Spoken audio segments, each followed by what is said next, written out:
I have a sort of suggestion, and that is this, that before we decide either to save the planet or to destroy it, we pause for a moment of silence.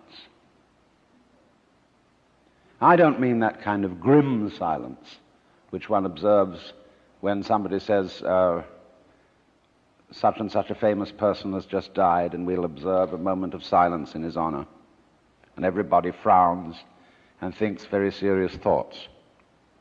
That's not silence at all. I mean real silence, in which we stop thinking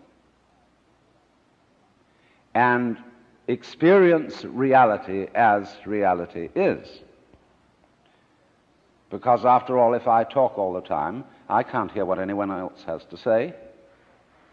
And if I think all the time, and by that I mean specifically talking to yourself subvocally inside your skull, if I think all the time, I have nothing to think about except thoughts. And so I'm never in touch with the real world. Now, what is the real world? Some people have the theory that the real world is material or physical. I say it's made of kind of a stuff. Other people have the theory that the real world is spiritual or mental. But I want you to point out that both those theories of the world are concepts. They are constructions of words. And the real world is not an idea. It is not words. Reality is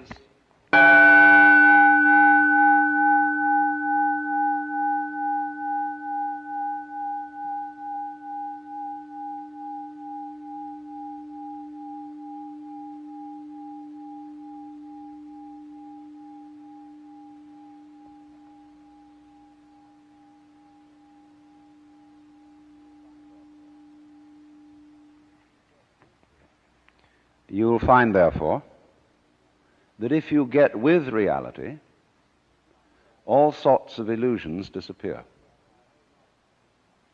And I will mention several illusions that have not this kind of existence.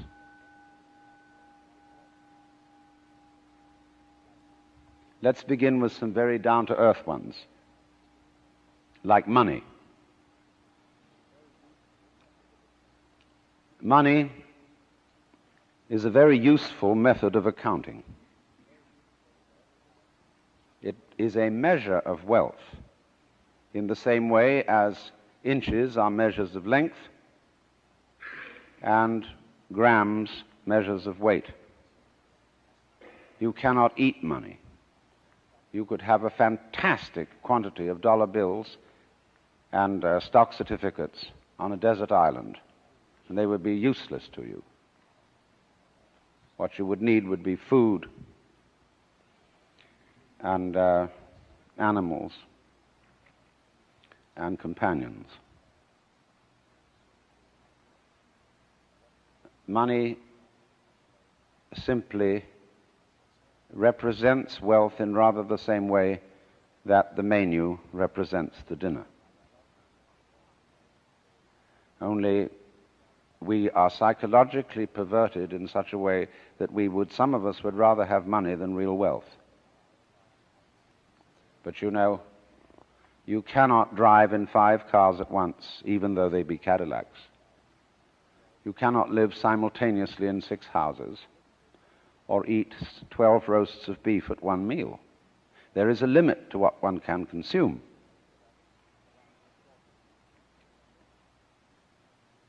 So that's one of the sort of confusions I'm talking about. I once talked to a woman who came to me and said she was afraid of death. And we went into it in a long conversation. I said, "What are you really afraid of?" And she thought it over, and he said, "Do you know, what I'm going to be afraid of is what other people are going to say. They're going to say, 'Poor old Gert, she couldn't last it through.'" Because you see, Who you think you are is entirely dependent on who people have told you you are. You're not that. Then another thing that bothers us is time. Most people nowadays say, I have no time. Of course you don't. Because you are not aware of the present. You know, the present is represented on your watch by a hairline that is as thin as possible as is consistent with visibility.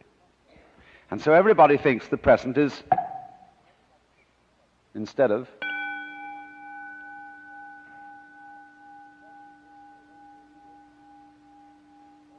now, the present is the only real time. There is no past, and there isn't a future. And there never will be. We think ordinarily of the present as an infinitesimal point at which the future changes into the past. And we also do a terrible thing. We imagine ourselves to be results of the past. And we're always passing the buck over our shoulders, like when God approached Adam in the Garden of Eden and said, Hast thou eaten of the fruit of the tree whereof I told thee thou shouldst not eat? And Adam said, This woman thou gavest me, she tempted me, and I did eat. And God looked at Eve and said, Hast thou eaten of the fruit of the tree whereof I told thee thou shouldst not eat? And she said, The serpent beguiled me, and I did eat. And God, out of the corner of his eye, looked at the serpent. The serpent said nothing.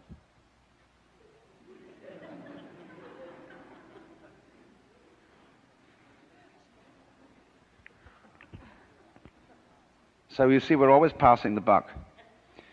And don't realize that the past is caused by the present, as the wake of a ship flows back from the prow. Now, the wake doesn't drive the ship any more than the tail wags the dog.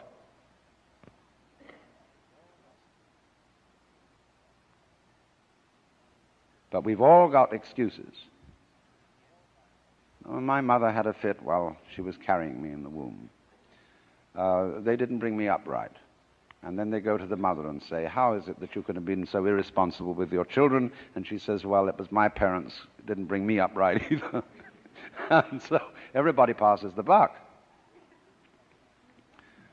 But the truth of the matter is, it all begins here. This is where the creation begins. And you're doing it and won't admit it. Because, of course, you're all God in disguise. Jesus found that out, and they crucified him for saying so. Because the Jewish people had a sense of God as the cosmic king, the boss. It was modeled on Pharaoh, on Cyrus of Persia. The King of Kings and the Lord of Lords was Cyrus's title. Kyrie eleison means Cyrus, have mercy on us.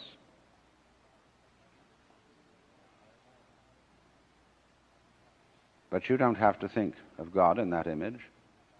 When modern Protestant theologians of the sort of liberal type are saying God is dead, they mean not that literally. They mean a certain image of God is dead.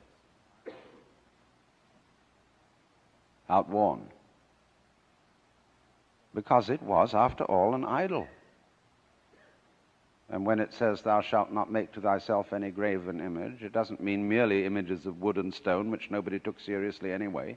It means, above all, images made of imagination, images made of concepts. And that one had feet of clay. But it doesn't mean that God is dead, that life is nothing more than a trip from the maternity ward to the crematorium. It's much more spooky than that.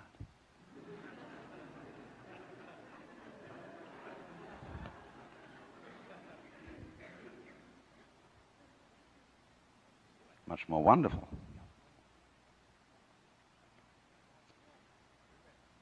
But you see, you can't conceive reality. we could say God is reality. But if I call this the sound of a gong, it isn't the same as this. You see? The sound of a gong is a different sound from that sound. The sound of a gong, the sound of a gong, the sound of a gong, the sound of a gong is not.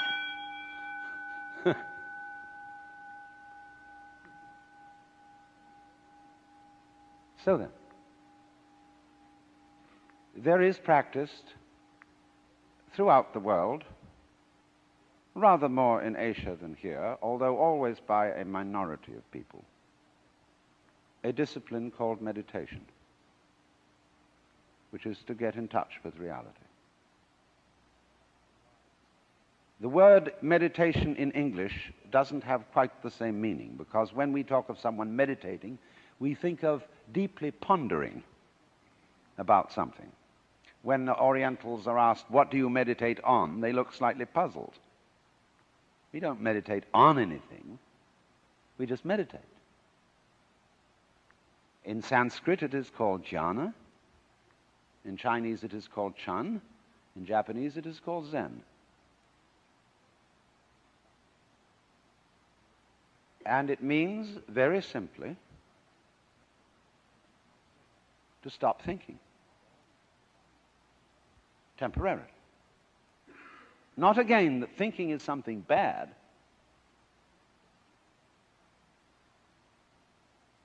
but if you don't, you have to stop thinking at certain times. Once you get the knack of that, you can do it even while you're thinking.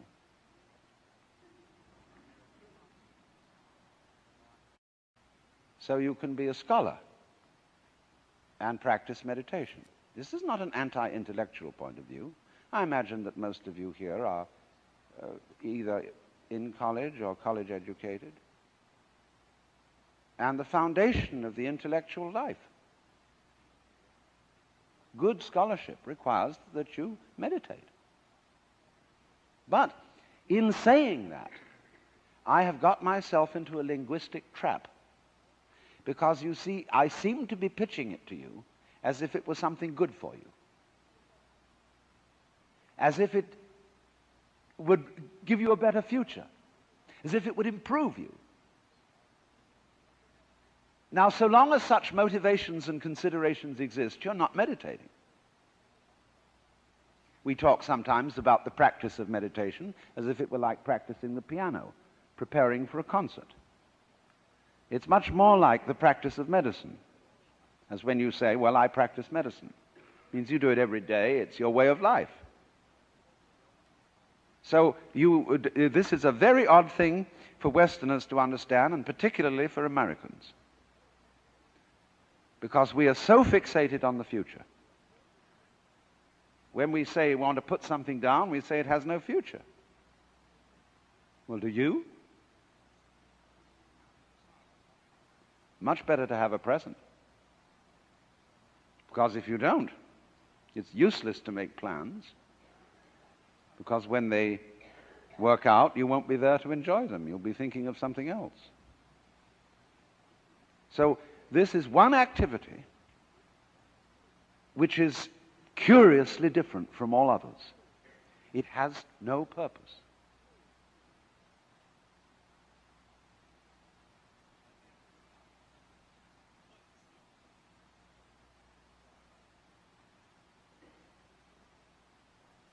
It's rather like music or dancing in that respect. Why do you listen to music? Supposing there would be a culture with no music, would you consider that a high culture? But why do you do it? Well, some people say, well, we go to the concert to improve our minds. Well, if you do it that, you're not listening. As you see, music is peculiar in that it is a marvelous pattern of sounds that doesn't mean anything. There is some inferior music that means something. What we call program music, like the Tchaikovsky 1812 Overture, or some of Debussy's perpetrations, such as the englutted cathedral, where it's creating visual pictures or imitating natural noises, the beat of horses' hooves or rollings of military drums and the sound of the waves, etc. Just imitation. Now, great music, as composed by Bach or Mozart or the Hindu music or some of the great contemporary composers, doesn't mean anything except itself. It isn't going anywhere. Otherwise, the fastest orchestras would be considered the best.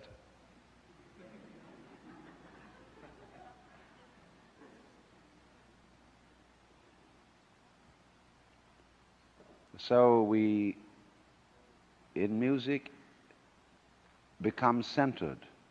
We come into the present. Not a hairline present, mind you. It's an expanded present, because if you had a hairline present, you wouldn't be able to hear one note after another. You wouldn't know what note you'd heard before. So you couldn't hear melody.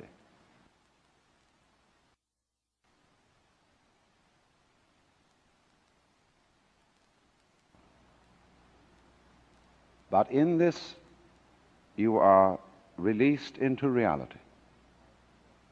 That's why it is said that the angels in heaven have harps, and why they circle the throne of God and sing Alleluia, Alleluia, Alleluia, which, although it does mean hail to the Lord, doesn't really mean anything. When you really get swinging with an Alleluia, it's just Alleluia. You don't think of the meaning of it, you see, because you can't think of the meaning of God. What does God mean? What is God useful for? And so in the same way you can ask, what does a tree mean? What does a cloud mean? What does a fern mean? What's it all about? Well, we've got on all kinds of weird theories that ferns exist in a certain way in order to propagate themselves. Like birds do all this thing in order to lay eggs so that more birds come out.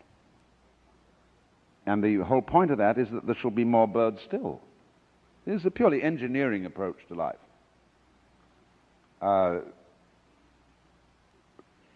Which is completely senseless. Things don't mean anything. Birds don't mean anything. Trees don't mean anything. Words mean something, yes, because they point to something beyond themselves. They are signs. But if you take words too seriously, you're like a person who climbs a signpost instead of going where it points.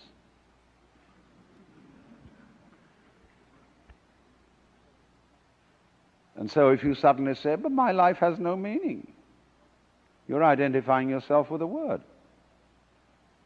And that's what we do.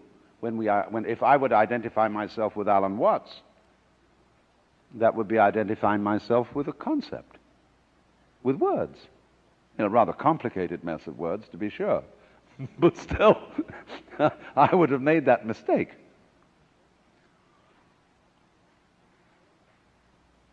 So then, it has to be understood about meditation that it's not an exercise, it's not a gymnastic, it's not the ordinary sort of self-improvement procedure. And one does it not to be good for you, but just because you dig it.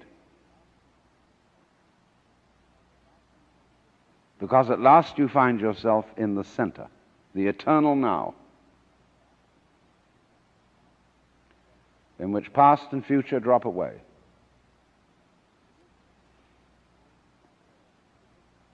In which divisions created by words drop away. Can you point to the division between my 5 fingers? Can you, in other words, touch the difference between them? Can't be done. Because the difference is conceptual. True, they can all move independently, but only because they are one with the body.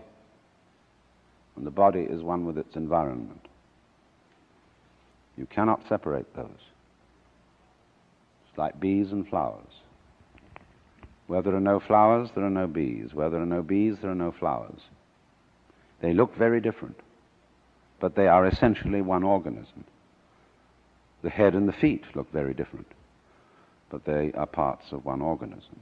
Not really parts. Parts is a mechanical word, like got any spare parts. The organism doesn't have parts, it has features. Now, there's not very much point in merely talking about this. You can understand it only by doing it.